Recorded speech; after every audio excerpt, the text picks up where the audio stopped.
guest, Cayson Renshaw, today. We just told our producer Tommy that we love him, so we're getting ready to start. This is episode 93. Cayson Renshaw is a songwriter, artist, producer. I think he dabbles in photography. You dabble a little bit? It's a hobby. It's a hobby? Yeah. Okay, he's a hobbyist. Grew up in San Francisco, right? Hour from San Francisco. Okay, yeah. where? It's called Antioch. Antioch. Okay. Like the Bible. Okay, like in Turkey. Sure. I actually don't know. It's in modern day Turkey. Okay. Now. But anyways, Sick. You should know that. I should, actually. Well, awesome. Well, dude, thanks for coming on the show. I Thanks really for having me, appreciate man. it. Yeah. Glad to be here. This is going to be a fun episode. I want to talk a lot about your music, and I want to dive a little bit into your lyrics a little bit. Sure. Analyze those a little bit. Maybe get some healing for both of us. All right. Deal. But first, tell me how you got into music. Has music always been in your blood? Has it been something that you stumbled upon as an adult? I stumbled upon it in high school, I would say. Going into my freshman year actually of high school, I always say that my sister forced me to join the choir. Okay, yeah. The a cappella choir at our school, and at the same time I was learning the guitar. My brother taught me a couple chords on the guitar, and then I ended up loving all of it and kind of putting the two things together and started songwriting and performing and all that. Yeah. And yeah, it very quickly became a really important and meaningful thing for me. I was really shy as a kid, and so that became a very meaningful outlet for me. You were just a quiet boy with guitar? Yeah. Yeah. I had played sports all the way up to that point, and that was kind of my main thing. And as a really young kid, one of my coaches, I think, literally asked my parents if I knew how to talk because I was just so quiet. Yeah. And you're still fairly quiet. I'm still a quiet guy, but I was very, very shy. I don't really consider myself shy anymore, but definitely more quiet and more reserved. Yeah. So. Who were some of your early influences? I went to a Coldplay concert in high school, and that was blew my mind. Yeah. I was like, man, I want to be the next Chris Martin. I've heard their shows are unbelievable. So cool. Yeah. So they were one of them. There's a guy named Matt Carney who I was a big fan of. I like him. I've been saying Kearney. Yeah. This whole time. It took me a long time to learn. It's Matt Carney? I think it's Carney. Okay. I might be wrong. Don't quote me. No, I like him a lot too. Jack Johnson I listened to a lot back in the day. Jason Mraz. Okay. But it's funny because my music now is nothing like any of those guys. Yeah. But yeah, I mean those were kind of pioneers though. Right. A little bit in their genre, and now what would you say your specific subgenre is besides just singer-songwriter, indie? What would you? Yeah, it kind of leans into folk, indie folk a little bit. Mm-hmm. But I honestly don't. I have a hard time defining it myself. Yeah. And there's certain songs that feel like they could be a totally different genre. There's some songs that I feel like if I was to produce them out, they would be almost country or something, or Americana kind of thing. So, I don't always know what the genre is. Yeah. I just that's what I like that though about music these days. I feel like it's a little bit genreless. Yeah. And it's a little bit more fluid. Yeah. And you can throw in some EDM elements. Right. And you can throw in some folksiness. Yes. And it doesn't I don't know, do you know who Porter Robinson is? The name is familiar, but I couldn't tell you one of his songs. Yeah, I just recently became a huge fan, but he's for years made really EDM albums. Okay. And now there's still elements of EDM, but his most recent album has gotten really hyper pop. Oh, interesting. And just a kind of a completely different sound. Yeah. And his songwriting's different, but yeah, I just love how fluid music can be. Yeah. Same. So who are some of your all-time favorites now? Maybe more contemporary. So these days, I honestly listen to a bunch of people that no one has heard of. Okay. We'll try this. Some of them that people do know of are like Gregory Alan Isakov. Oh, yeah. Who's the other one? Couldn't even tell you. But then the other people that I listen to that I think most people have no idea who they are. There's a guy named Ken Yates, Leif Vollebeck, Michael Bernard Fitzgerald. Bunch of random dudes. Actually, those three guys are all from Canada. Oh, really? So I've heard sort of random. Ken Yates. Okay. Yeah. Nice. But like one or two of his songs. Yeah. Yeah. Do you like Benjamin Francis Leftwich? I do. Yeah. I haven't listened to him a lot. I feel like 3 or 4 years ago he was on repeat for me. Yeah. So yes, he's definitely been an influence, I would say. But cool. Yeah. So talk to me a little bit about your process of songwriting. Like I went through really all of your songs. I don't think I listened to a couple Christmas songs maybe, but I feel like there's kind of overarching themes. Sure. They tend to be about love and heartbreak and just kind of the human experience. Yeah. So walk me through a little bit. Are you a person that puts down music first, or are you kind of always sort of working on lyrics? Are you writing things down on your phone? I am a music first guy usually. Because I guess you're a producer as well. So maybe you kind of think a little bit different than someone who doesn't. Well, I don't know. I feel like the term producer these days, people like think of the guys doing like pop and making beats like super quick, and that's okay. What kind of producer are you? Me. I just lay down some guitars, some piano, some vocals, and that's pretty much it. But I guess for your type of music, that's all you need. Right. Yeah. Yeah. Yeah. And it works. I am a producer, but I've found my my vibe. Yeah. And I do plan to explore more. But back to your question about the songwriting. Yeah, it's usually music first for me. Like I'll come up with a progression on the guitar or on the piano, and I'll just kind of sing melodies that come, and usually there's like random words or gibberish that comes out that starts making sense, or like strikes a chord in me where I'm like, oh, I actually didn't even realize that I was feeling that. But wow. And then I'll just build from there, like lyrically and musically. So if you're going through like a specifically raw period, are you thinking to yourself, I need to go write music? Or are you just always making music and sometimes it's more raw, sometimes you're drawing on old experiences? Or yeah, I would say that I'm pretty much just doing it all the time, but there's definitely times where I'm more I'm more honest, I guess, with myself even. As far as where I let my emotions go and how much I let them out. I think that comes with the quietness and the reservedness, So yeah, I'm doing it all the time, but it's not all the time that I feel as connected, or that a song feels as important to me or for me, if that makes sense. Yeah, it's funny being like. So I mean, I'm going to assume because I don't know you super well, but we're going to get to know you super well.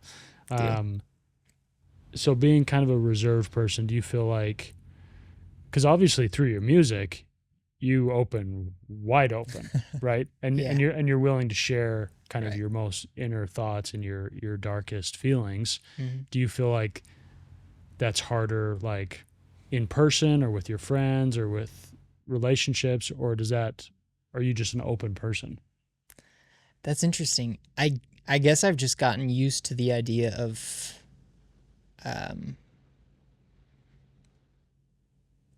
that people are going to hear it. And I think the hope for me has always just been that the music that I create can mean something to other people. Yeah. So I guess that maybe helps me overcome that hurdle of like, oh man, I'm putting myself out there with this song. Yeah.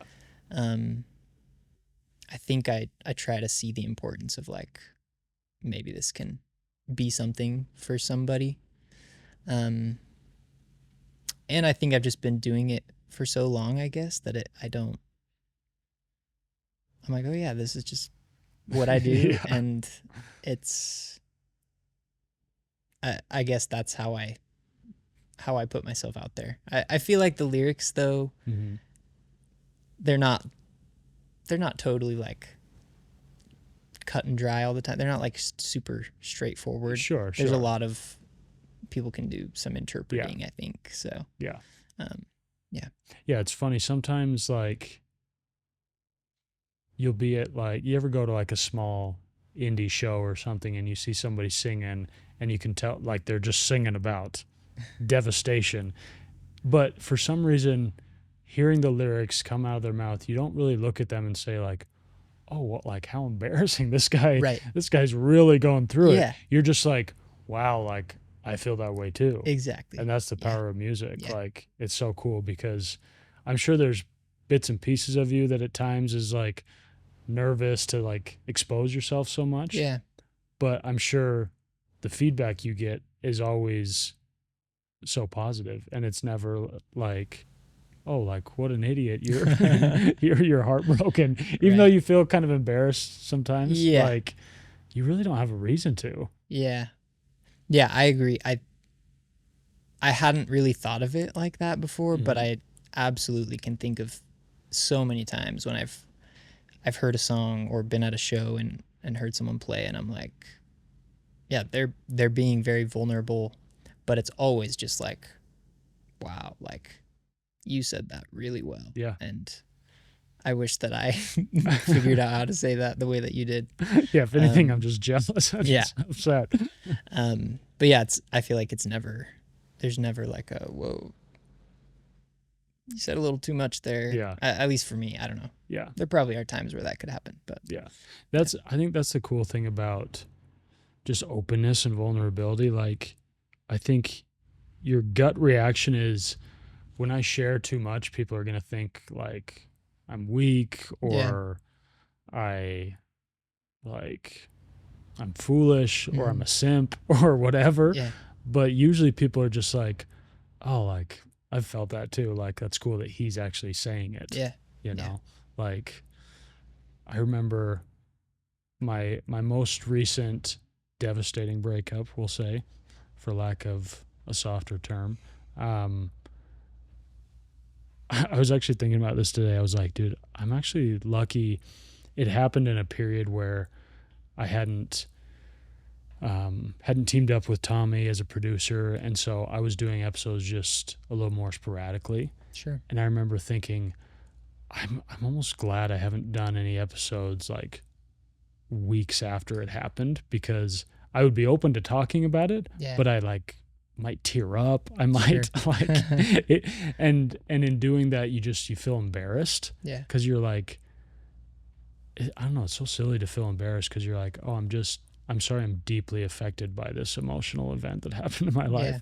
But people can relate to that. Totally. You know, even people that maybe aren't as emotional or wouldn't cry so easily, like you said, a lot of your lyrics aren't like black and white. You can kind of interpret them different ways. But when you see somebody hurting, you might be in a completely different boat, but you're like, oh man, that for some reason that hits. Yeah. You know? And that's the beauty of music. There's certain songs that you're like, I don't even know why this hits.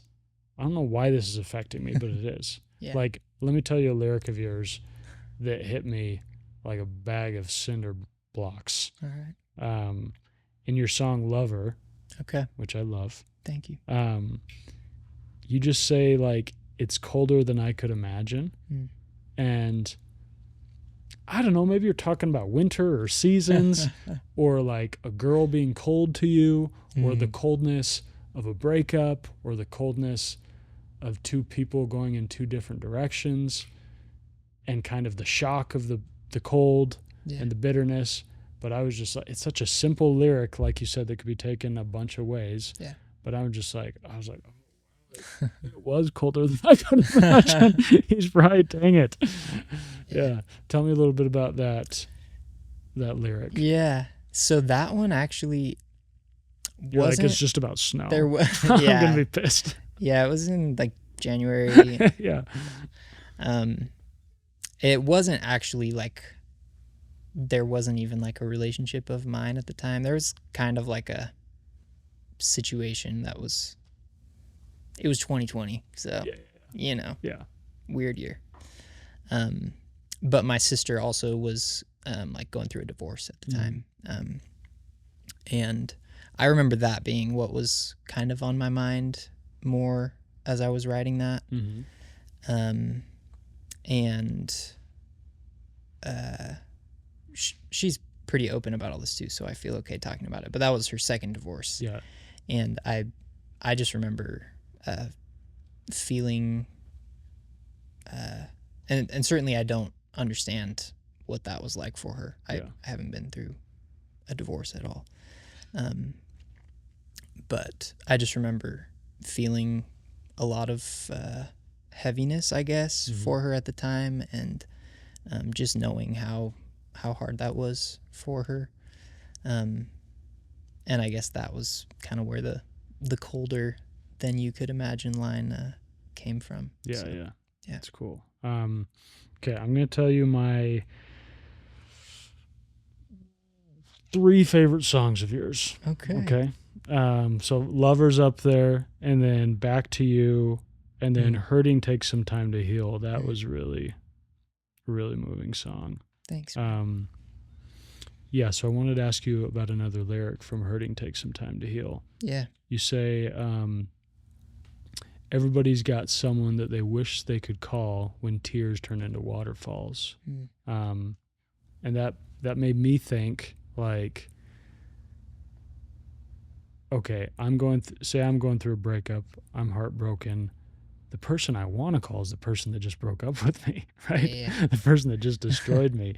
Yeah. And sometimes the irony is she'd probably answer the phone. Right. But we've already decided it's not going to work. We've already gone through the mess of the breakup. Right. And it's not bad feelings, and it's not like I'm blocking your number, but it's like this call isn't going anywhere. You know? Exactly. Yeah. Yeah. I think it was my friend. I remember texting one of my friends, my friend Lindsay, as I was like writing that, and we kind of went back and forth. So I guess she was kind of a co-writer. Yeah. And yeah, I remember for me at that time, it was kind of that situation where, there was a person that I remember just wishing that the circumstances were such that it felt appropriate to like call them and just talk. Yeah. But they weren't for whatever reason. And I think that can manifest itself differently for people at different times, you know, whether it's someone that's passed on or or a breakup, like you say. That I remember that kind of being the feeling that I was trying to get across at the time. Yeah. So yeah, and it's crazy how the more like heartbreaks I've gone through, the more I'm convinced they're actually very similar to deaths. Yeah. You know, there's a similar grieving process. Right. That person's just suddenly gone. Yeah. You know, and sometimes it even hurts a little bit worse because with death sometimes there's some peace and, you know, some finality. Yeah, some finality, and it's definitely not personal. Right. You know, and the heartbreak is usually personal. Right. And then like we were saying, like you have the ability to still talk to them. Right. But it'll usually just cause more pain. Yeah. And so you're like, the smart thing to do is to just move on. Right. But right. Yeah. So yeah, shout out to heartbreak and death. So in this song, I feel like the song is a lot about healing. Yeah. And moving on from that hurt. So yeah, for you, what is the process of getting over hurt? What's the best way to heal a broken heart? Oof. I thought you were supposed to tell me that here tonight. Listen, I'll give you my opinions, but I want to hear yours. I mean, I think and you can say, bro, I don't know. I don't know. I think the song sort of speaks for itself. Like, I feel like time just has to do its thing. Yeah. A lot of the time. And I hate hearing that. Yeah, which sucks. Yeah. Because it's like, that's the worst answer ever. Right. And you just have to be patient, I guess. Yeah. But you sometimes feel like you have no choice but to be hurting through that time. Yeah. I really, honestly, I feel like it's something I'm still trying to figure out very much. Other than, just trusting that things get better with time and trying to rely on people that I know are, in my corner. Yeah. Which I wish I was better at doing, honestly. What, the trust part? Or like turning, or leaning on people. Like leaning on people. You just go in your room and write music. Literally. It's sad, but you could ask Joseph and Garen how often they see me. And it probably should be more. Yeah. But that is something that I think it comes and goes in waves where there's times where I'm better at it and times where I'm better at just hiding away a little bit. Yeah, I mean, for myself, I'm probably more extroverted than you. Yeah. And so that's my main coping mechanism is leaning on people and spending time with people. And to me, when the pain returns tenfold is when I'm by myself. Yeah. And that's probably the case for me too. And I should learn how to Are you more time with introverted people. by nature? Yeah, absolutely. Yeah. It takes a lot of energy for me to like be in a big group of people. Yeah. Like stuff like this, I love it. And it's great. And I love being with people. Yeah, it just drains you a little bit. But it can be exhausting for me. And honestly, it is something I feel like I'm currently trying to work on and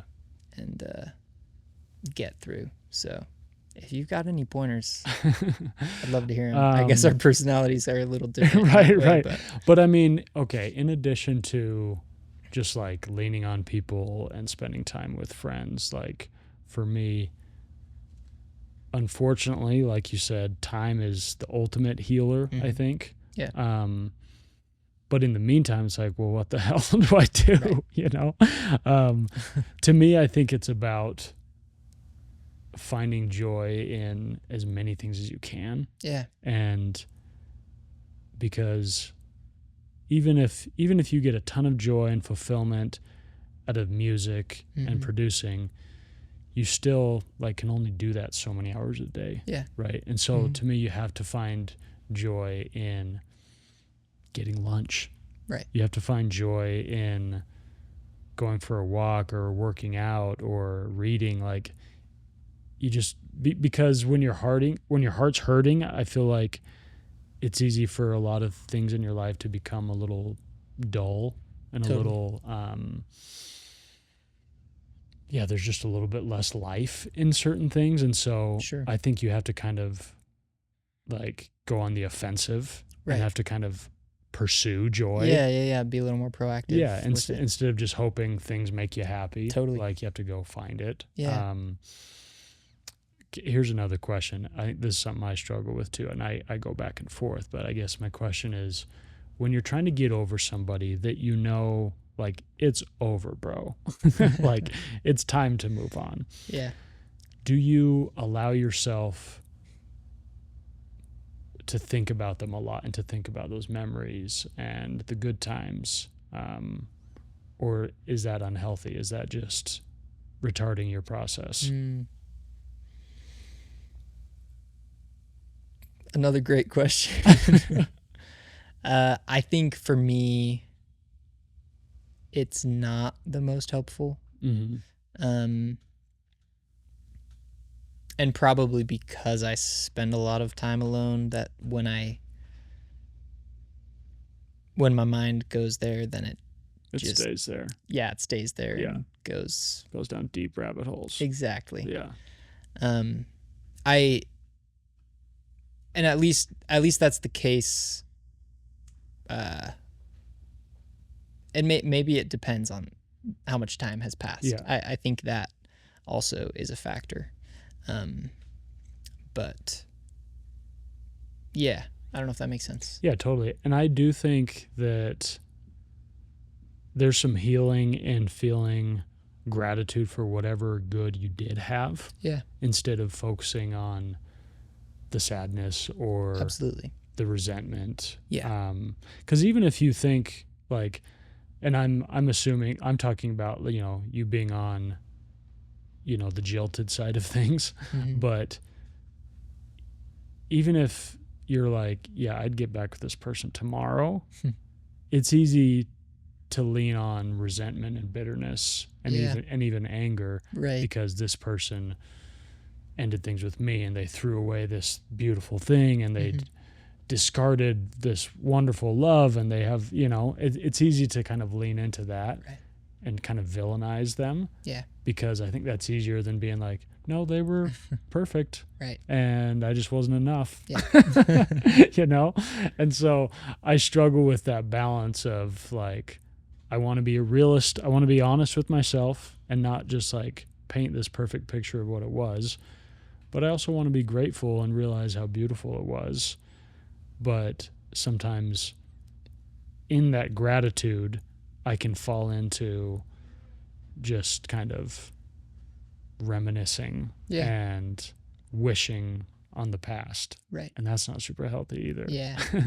But I do think with time, the reminiscing becomes not as painful. And it just becomes kind of a beautiful little definitely footnote in your life. Yeah.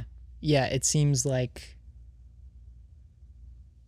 you're saying, the sooner after the breakup, I guess, all those feelings seem to be so like closely intertwined or something, of the resentment, but then there is some gratitude and joy and appreciation for those good moments. And I know, at least for me, it's like easy to go in and out of all of those. Yeah.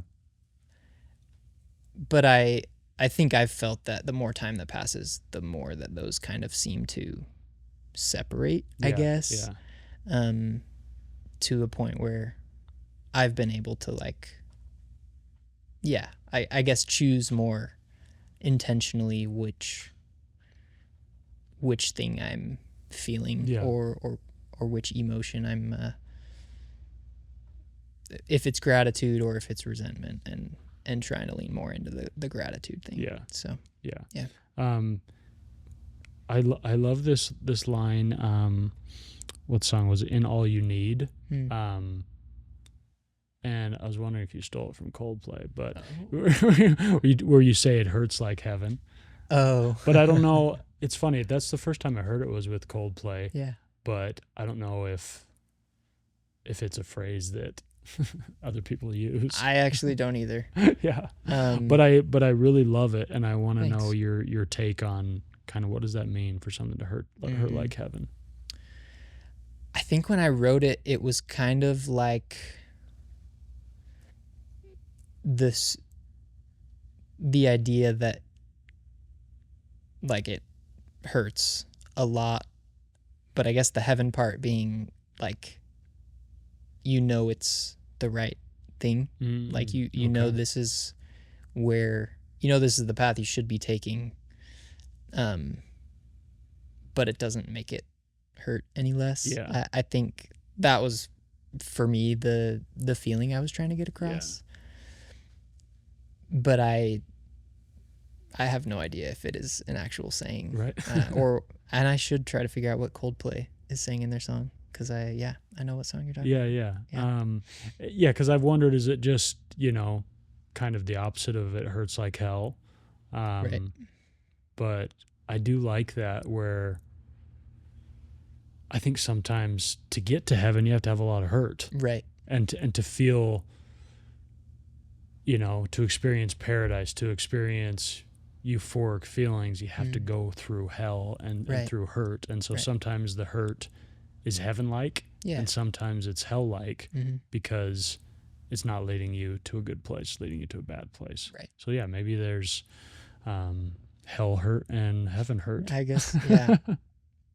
So I should do some more research. Yeah, I think problem solved. Tell me how you got linked up with Cascade. Cascade. Yeah. That was through my brother-in-law, Nate Pfeiffer, who, he's a pretty, I guess, popular or sought-after producer here in Utah. And he started doing stuff with their team, I think back in like 2012 or 2013. And Cascade's a huge DJ. Big DJ. Yeah. There's also LDS. He is also LDS. Little known fact. Good guy. He's a seminary teacher. Is or he at least really? He was, last I knew. Wow. He's a good guy. So Nate, I guess it was the first thing I did sort of with their team was, I don't know what year that was, but there was a song that Nate wanted to write in Spanish, and I speak Spanish, or I try to. And so I helped him write this song that's called La Luna. It's my voice on the track, but it doesn't sound like me at all, because they did all this stuff to it. Yeah, they cascaded it. Yes. Anyways, that was the first thing I did with him several years ago. And then, Nate's been really cool in just trying to involve me, and been able to sing on a couple of those tracks of Cascades. Has that, I was looking at, as I've done a lot of interviews with musicians of varying levels of success, and it's been interesting for me to kind of gauge, looking at monthly listeners and stuff, to gauge the size of their audience, or how well they are doing. Was working with Cascade, or was there another thing that kind of helped boost you and kind of help you grow quite a bit?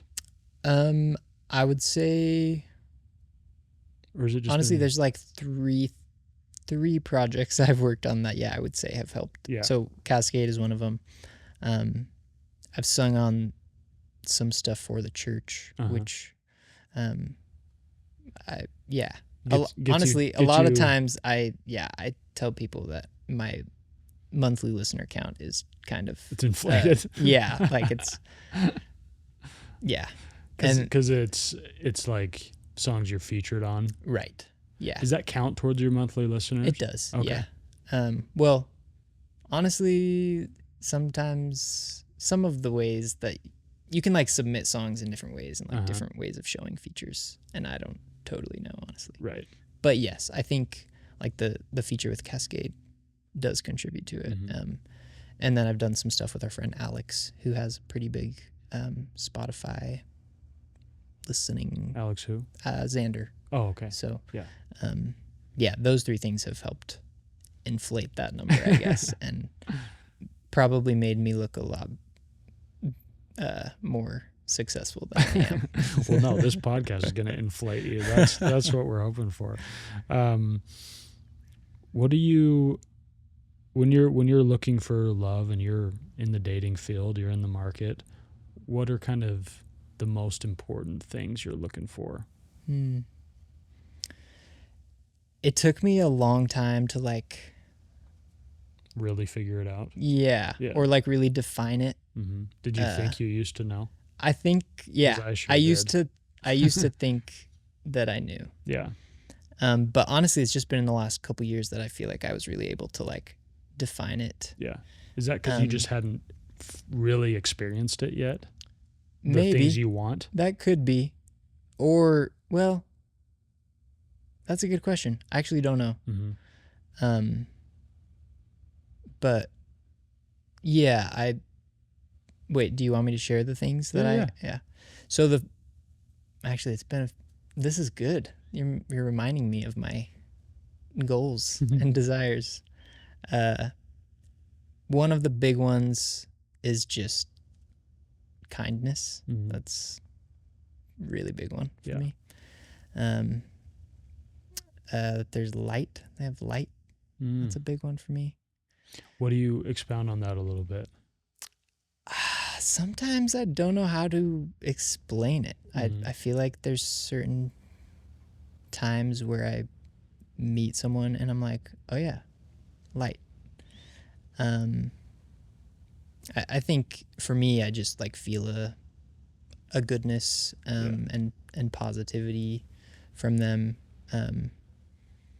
And that also, I would say, includes like a relationship with God, at least for me. Yeah. Do you feel like you can kind of see that in someone's eyes? Yeah. The light? Absolutely. Yeah. Yeah. I don't think that it takes me too long to like recognize that in someone or yeah, be attracted to someone in that way. Honestly, those are kind of the two biggest things. Obviously, I want to be attracted to someone. Yeah. And then also just someone that's like, I just feel like at ease with, and I feel like neither of us have to be like stressed or worried, and we can just both be like calm just together. Totally yourselves. Like a calming influence for me and just in general. So. Do you feel more or less comfortable with an extrovert? Because sometimes you kind of balance each other out. Right. Or sometimes you're like, you don't get my world. I think it depends. Like, and that's honestly probably something I'm trying to figure out still. I don't think that it's like I couldn't see myself with an extrovert or couldn't see myself with an introvert. Although there's certainly ways where like an extrovert probably brings out certain qualities in me that wouldn't otherwise come out. So that probably is a good when they thing. Come out, they just need to be kind of I guess so. But yeah, it is also nice to just the idea of being with someone that is also introverted and like doesn't mind just hanging out at home all the time. Because that's what I do. Right. Yeah, I think either thing could work out for me, but we'll see. Yeah. We'll see. Yeah. Now, how easily do you think you can judge if someone is kind? Like, because I think most people aren't quickly or outwardly like mean or hurtful. Right. But there are people that, and maybe it's kind of connected to the light, but there's some people that kindness is their default. Right. They exude kindness. Yes. It's like, it's the way they speak. It's the way they drive. It's the way they share things. It's the way they look at you. Like, do you feel like you can kind of sniff that out of somebody pretty quick? I do. Yeah. I think that there's things that very kind people do that are just like obvious. And like you say, they're like the default for them. Where in their mind, it's like, oh yeah, of course I would do that. Yeah. And if they didn't, it's not like you would, like you said, it's not like you would say, oh, you're not a kind person or you're a mean person. Yeah. But some people have to kind of work on kindness, right? I guess. And some people, it just comes so effortlessly. Yeah. And it's not that one is right and one is wrong, but one is probably much more attractive and much more nice to be around. Right. Yeah. And I think, I don't know, for me, it feels like kind of, in a good way, it feels like kind of a feminine characteristic to be innately and easily kind. Yeah. I don't know. Yeah. I would agree with that. Yeah. Yeah. And like I said, I think there's just things that they do that like a kind person does that like you don't see people do every day. Right. But you're like, oh, that was really kind of you to do that. Yeah. So, yeah. What do you care or think about much like love languages? I feel like I don't think about them a ton. Mm-hmm. I don't know if that's a good thing or a bad thing. I mean, I guess if you in a relationship easily feel loved, then it's probably not a big deal. Yeah. But if you feel like there's often an imbalance where you know they love you, but they're not doing the things that make you feel loved or feel seen. I think feeling seen kind of goes hand in hand with it. Yeah. Wait, so what's the question? What is the question? Yeah, I guess just if there are things that you are like, even if this girl is amazing and all the things I want, there are emotional things that I need in a relationship to feel adequately seen and adequately loved. Yeah.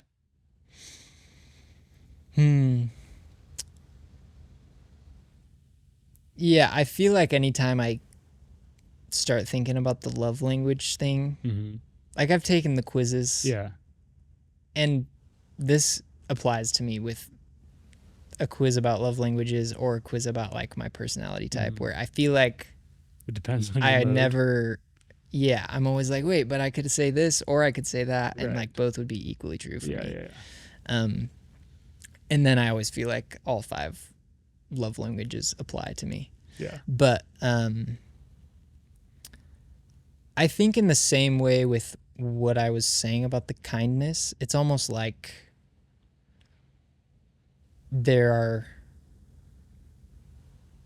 are certain things that they do or that happen or moments that are shared where I feel that like I feel seen and I feel loved and understood. And I think for me it can almost be in any of those love languages, so to say.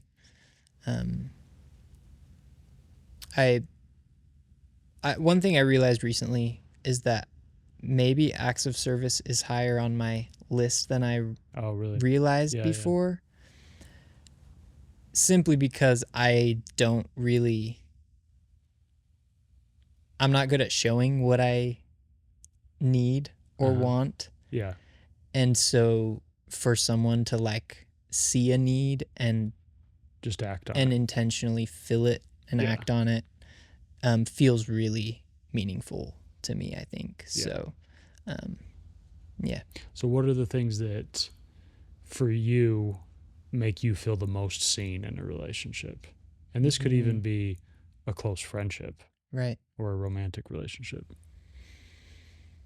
Because it sounds like there's certain parts of your personality where you're like, I kind of don't want to be seen. Yeah. Right. But when you really connect with somebody and really love someone, you're like, I want to let them in and I want them to see everything. Yeah. What is it? What behaviors or actions make you feel like, wow, that person really sees me? Yeah. I think when people listen to me is like a big one for me. I generally don't feel like I have a lot to say. Yeah. And but obviously, like, I do have things to say. Yeah, yeah. You know, You're just not maybe deeply opinionated about a lot of things. Yeah. Although I feel like as I'm getting older, I am realizing that I am more opinionated. Yeah, than but you're fine with it staying in your head. I guess so. Yeah. But kind of in the same way as the acts of service thing. Like, well, need is a funny word to me. Sorry, this is a tangent. No, please. That's why we're here. And I shouldn't say a funny word, but it's something in my last relationship that like became, well, it made me think a lot because I'm 30 and congrats. Thank you. I've spent the majority of the last 9-10 years like trying to figure out how to not need anybody else. I've been trying to learn how to live on my own and build a life for me and whoever might end up with me. Right. So like, yeah, that word need came up in this last relationship, and it was like, it just made me think a lot. And I was like, man, what does it mean to like need someone, this person? I actually don't know where I'm going with this. Yeah. But what was the original question that you asked? How did we get here? I don't know how we got here, but I'm glad we're here.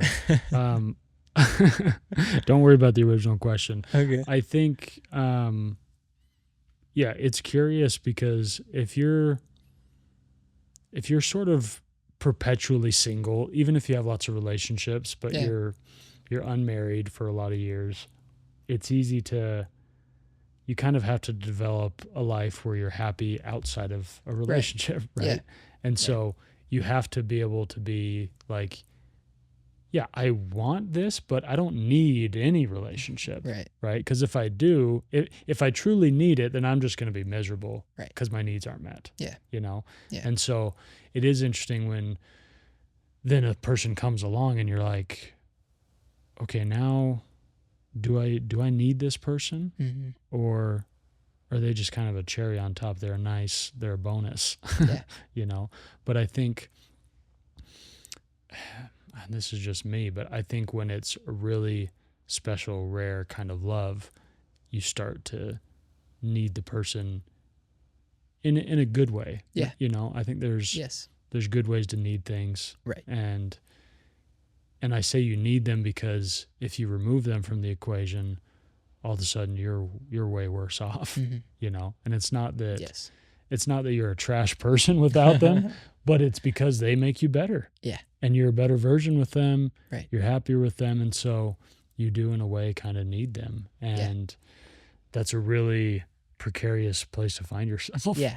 Yeah. Well, and I'm glad that you got there because as the months went on, I realized that stuff where I was like, oh, yeah, these are the reasons that I do feel like I need this person in my life and why I feel like they are making me a better person and just making my life better in general. And so I guess honestly I guess that there was kind of this process where I was learning what it means to what it means to need somebody. And this sounds like a song in the making. I'm just gonna be honest with you, dude. You're like, catch me next week. End of the episode, right? That's, okay. Just kidding. No, not that fast. But yeah, that's cool. Okay, this is a question that I kind of hate when people have asked me this, but if there's been enough time, then it's, I think, a good reflective question. But what do you think after heartbreak, after a breakup, what do you think you've learned the most about yourself after going through something like that? And sometimes it's crazy how unique one breakup will be to another one. Yeah. But I do think if you're open to it and you're healing in a semi-healthy way, you should learn things about yourself. Totally. Yeah.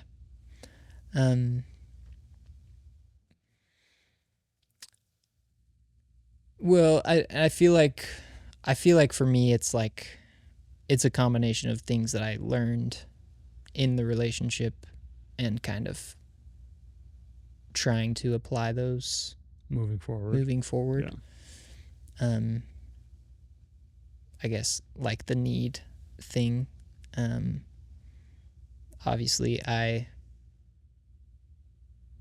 learned how to take care of myself, but that doesn't mean that I don't need people. Yeah. You know, because it can be hard in a relationship if the vibe you're putting out is, I love you, I'm crazy about you, I'll always be here, but I don't need anybody. Right. I'm so independent. Yeah. I'm like, I was fine before you got here. Right. You know, that's not, even if it's true, that's not a great feeling for the other person to feel, right? Yeah, absolutely. So yeah, I think that's a big one for me. And that obviously applies in other relationships as well, and friendships. I think that vulnerability is something that in the past has never come very easy to me. Mm-hmm. But I have tried to be more vulnerable. Yeah. What is it about vulnerability that you struggle with the most? Is it just like admitting your feelings, saying them out loud? Is it just sharing pieces of yourself that feel damaged with other people? What is it specifically about it that is difficult for you? That's a good question. Have I said that about every one of your questions? you better have. I think I've said it about most of them. Wait, say the question again. What is it specifically about vulnerability that is difficult for you? I actually don't know if I've realized this until this moment. So thank you for the question. But I think a big part of it for me is not, how do I word this? I know that time is a very valuable thing for people. And a lot of times I think that I just either I don't feel like the time is right for it, or I just don't want to be taking away from anyone else's time. Does that make sense? Yeah, like you feel like you opening up and sharing or being vulnerable is a burden. Yeah, a little bit. I guess you could say that. Because their time is valuable and they have their own things to deal with. Exactly. Yeah. But I will say, and I mentioned earlier how if you ask Joseph and Garen how often I'm around, it would probably be sad to hear the response. Yeah.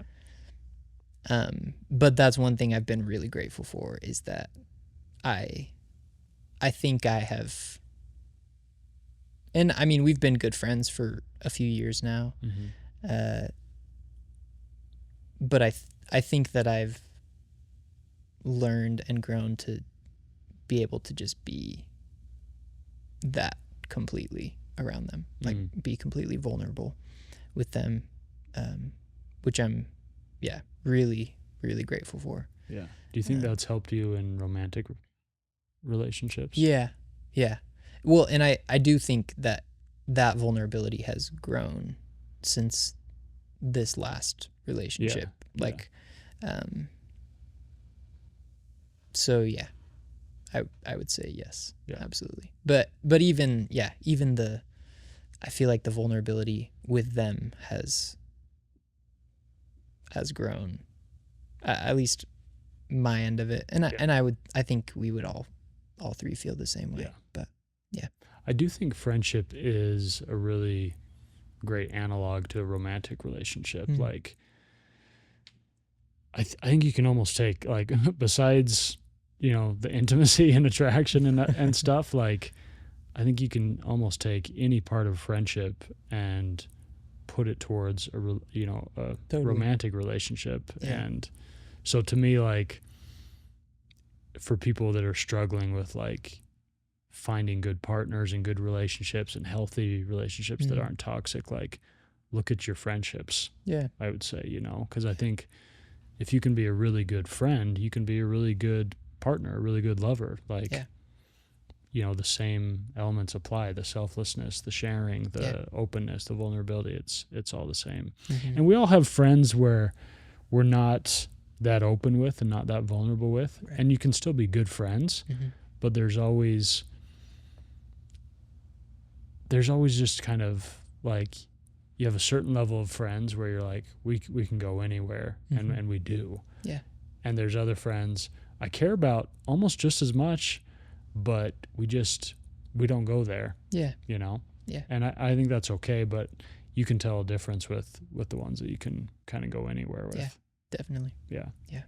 And it's the same with relationships. Some girls I'll start seeing and I'll be like, they're great and we can go most places, but we can't go everywhere. Yeah. There's certain things that, I don't know, are uncomfortable to talk about, or they're not, they're just not open to talk about them. Right. And yeah, I just don't think that's a life you should sign up for. Totally. But I think a lot of people sign up for it. Yeah. Yeah. And I won't name names. I won't name names.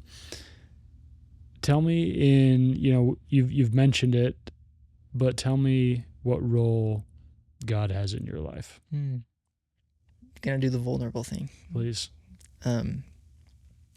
I feel like my relationship with God has been,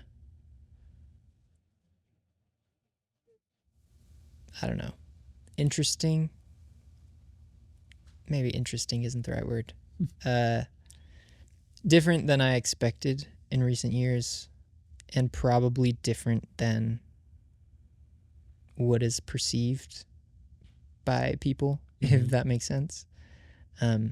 Which obviously doesn't really matter or shouldn't. Yeah. But it's changed or evolved over the years. Yeah.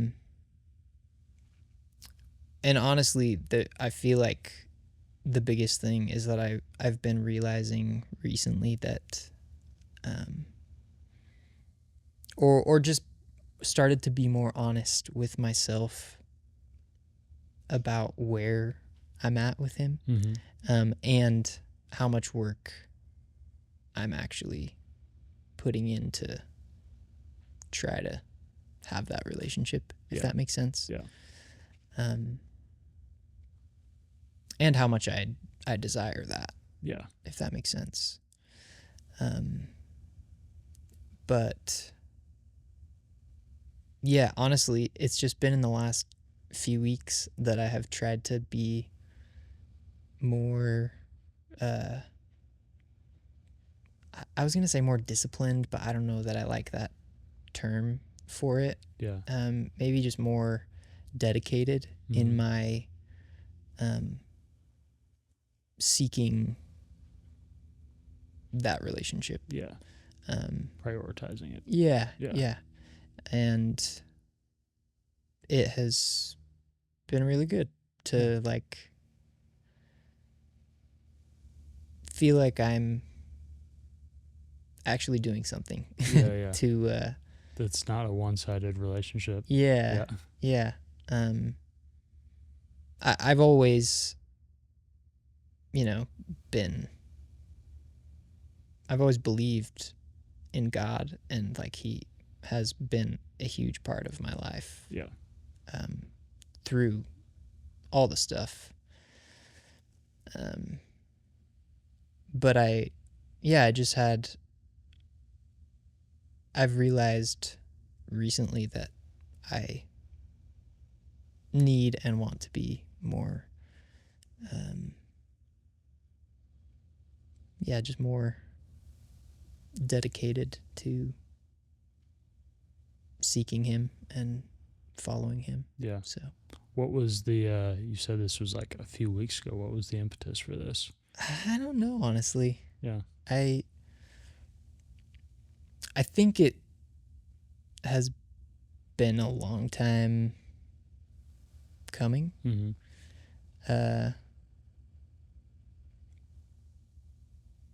And just, well, I guess that was sort of part of it. Was there, I just remember there being like these doubts that started like creeping around. Mm-hmm. As doubts will do. Yeah. Yeah. They just creep around. They're creepy little buggers, yeah. And I was like, oh, like what do I really think about all this, and what do I really want? And so yeah, that I think motivated me to be like, well, I should probably start with trying to do something and yeah. And seek him out more. So yeah. Yeah. I do think it's healthy for people to just be honest about their relationship with God, Right. even if it's nearing non-existent, Mm-hmm. because I think that's fine. And I think Yeah. like I think most of us go through periods where we feel really close to God and periods where we feel like we're just in the tundra by ourselves. Yeah. And I think to me, I liken it a lot to a relationship with parents that evolves over the years and changes and ebbs and flows. Mm-hmm. And obviously, I mean, in my case, I have amazing parents that, I don't need to worry about them mistreating me or setting, really strict boundaries with them. They're awesome. But even as I've gotten older, I've realized more of what they've done for me and realized how big their love is for me. And I think sometimes that's how it is with God. Like it just takes a while to get a grasp of things. Totally. And we always, like, growing up, you have a certain idea, but I don't know, when you're younger, you just don't think as deeply, Mm-hmm. You don't, even though you sometimes think you're super deep. You haven't gone through enough, you haven't lived enough life to consider certain things. Yeah. Right. And so yeah, I love when people tell me they're struggling with believing in God, because I'm like, well, at least you're speaking about it. Like, I talked to a good friend of mine today, actually. We were on the phone for like an hour and a half when I was trying to get some things done, and that didn't work out. But he was telling me he's going through some personal struggles, and he started going to some like recovery meetings. Mm-hmm. And he was saying, but he struggles with believing in God at all. And I was like, dude, that's fine. Like, just go figure it out. Yeah. And go try to believe in something, and don't worry about your definition of God. Yeah. And because he's not religious and doesn't plan on being religious, so who cares? Mm-hmm. Like, if to you God is this, let it be that, and Right. lean into it.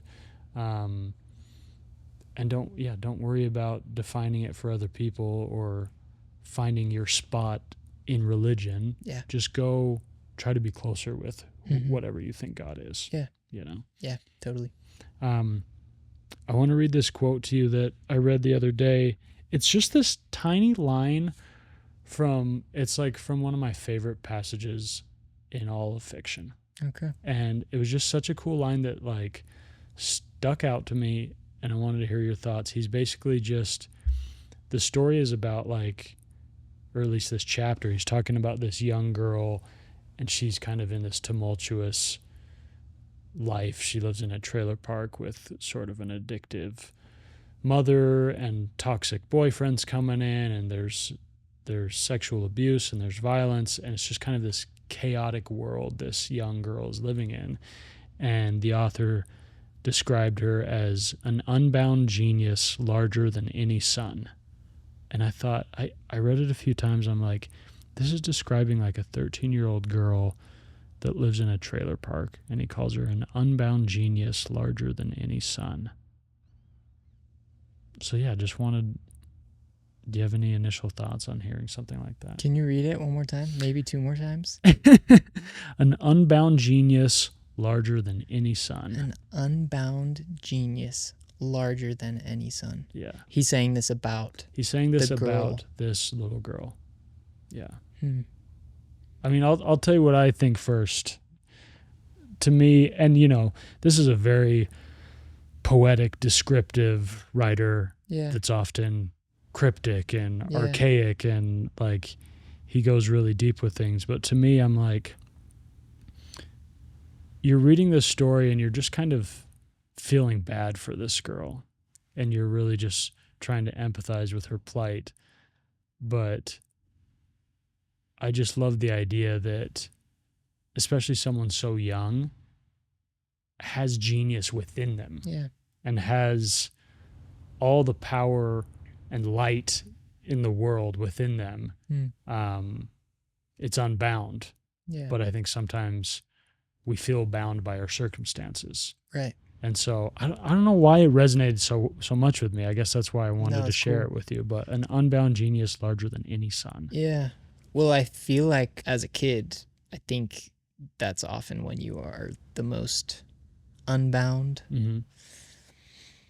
And whether we bind ourselves or just circumstances of life close us up or whatever it is, like, I think there's power in trying to be that way, unbound. And yeah, larger than any sun. That's cool. Yeah. Like, and yeah, I like, that's probably true for all of us. Right. Yeah. Whether we realize it or not, we have power to do as much as we want to do. Yeah. If we let ourselves. So. Yeah. Yeah. It was just this like quick phrase thrown into this long paragraph describing this girl's life, and I was just like, but there's what? So much in the little, it's crazy. Yeah. Well, awesome, dude. I always do this at the end of my episodes, but I like to ask if you have any questions for me. Just kind of reverse roles real quick. Okay. Well, I feel like I don't know a ton about you. Yeah. I know that you have written and published some books. Mm-hmm. I know you've got cool hair. Thank you. Cool facial hair. Yeah. Cool shirts. Okay, just some observational things. No, I know that you love writing. I feel like I've seen on Instagram that you love your family. Yeah, sure do. But yeah, I don't know a ton about like the history or I guess, just I'm curious to know the quick snapshot story. Yeah. Of church. Okay, let me give you a super snapshot, and then you maybe ask a sub question. Yeah. Let's see. Born in Seattle, moved around a lot as a kid, lived in Vegas and Phoenix, moved to Utah as a 14-year-old, grew up playing basketball. Basketball was my jam. Did tennis and track in high school. Went to Dixie State in St. George for a year. Then went on my LDS mission to Brazil. Nice. Came home, thought I was going to be a high school history teacher and coach basketball and ride off into the sunset and probably get married at 22 or 23. Of course. And I studied history in college, coached high school basketball for a few years while I was in college, But yeah, then just got into writing and kind of the arts, for lack of a better word, and just I think kind of found my gifts and my voice, and decided a few years back to start a podcast. And I don't like tomatoes. I have no patience for them. Okay. In no form. No, that's not really true, because I like salsa. Okay. I get you, though. Tomato sauce. If they're chunky. Yeah, just don't put a tomato on my sandwich. Don't like seafood, which a lot of people hate me for. Okay. I mean, those are the bare bones highlights. Yeah.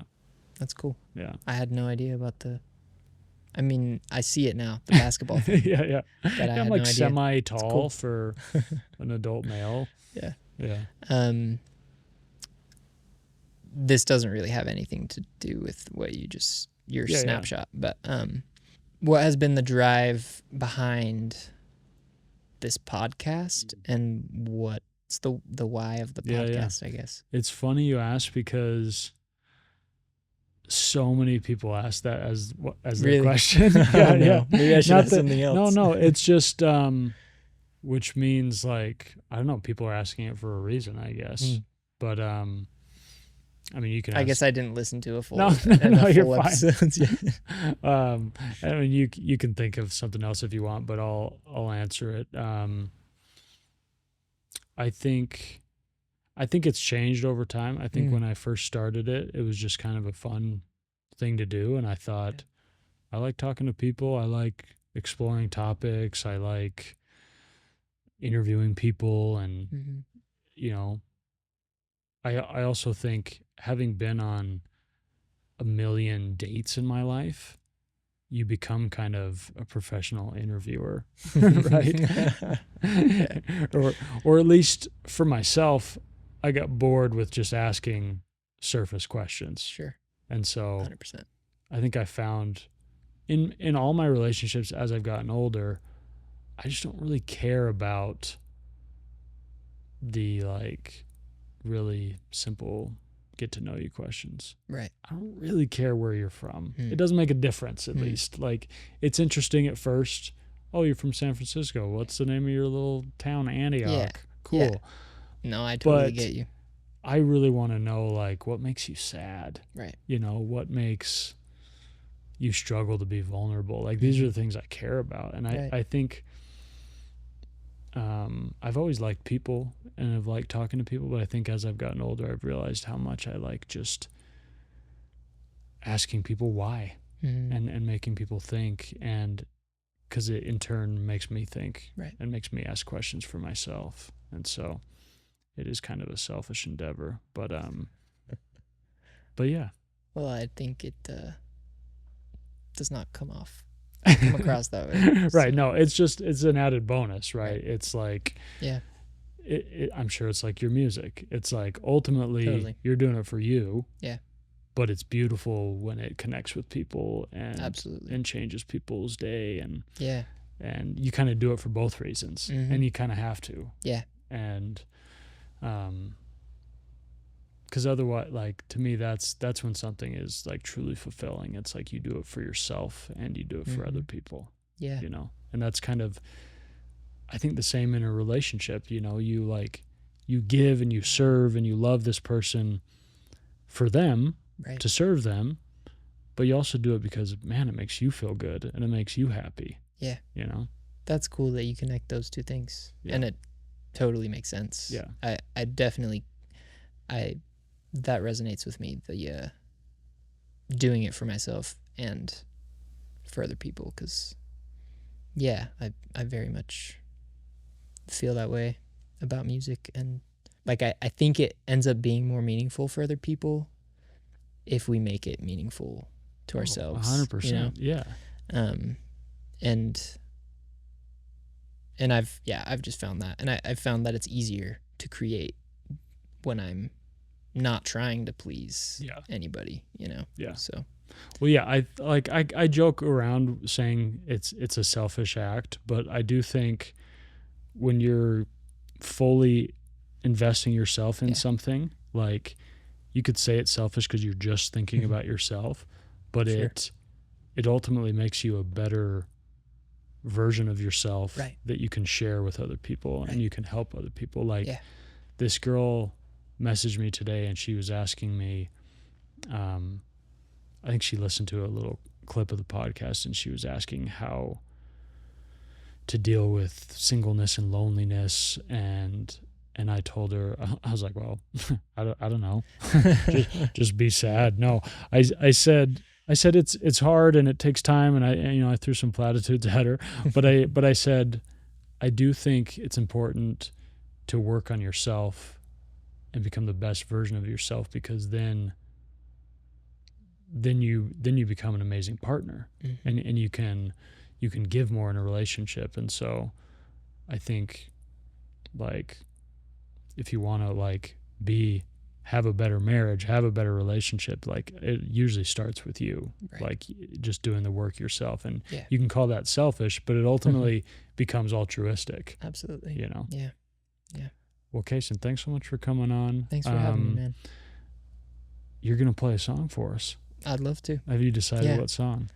I think I'll do Hurtin' Takes Some Time to Heal. Oof, we're blessed. Since you mentioned it. Okay. I'll do that one. Awesome, man. Okay. Yeah. Well, thanks, brother. Of course. Thanks, Okay. man.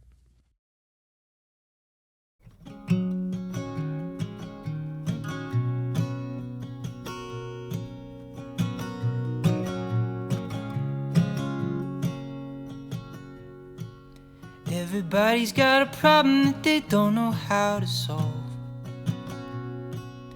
Like life don't make no sense at all. And everybody feels something that nobody feels.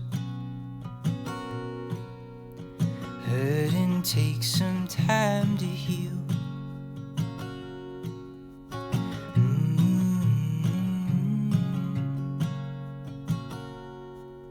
Everybody's got a someone that they wish they could call. And tears turn into waterfalls. And everything keeps moving but you're standing still.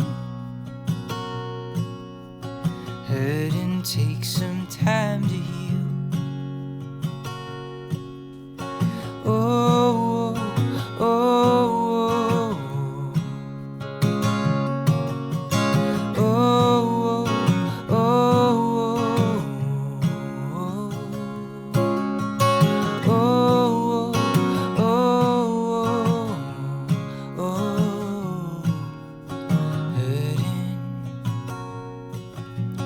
Hurting takes some time to heal.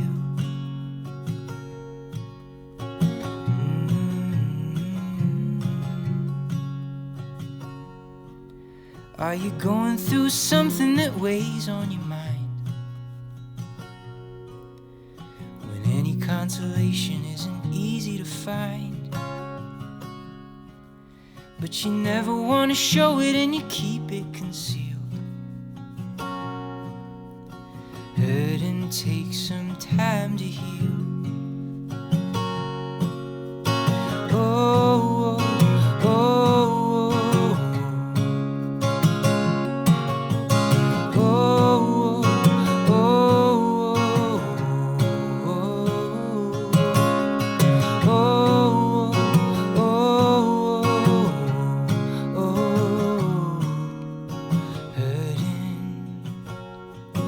oh, hurting, yes, hurting.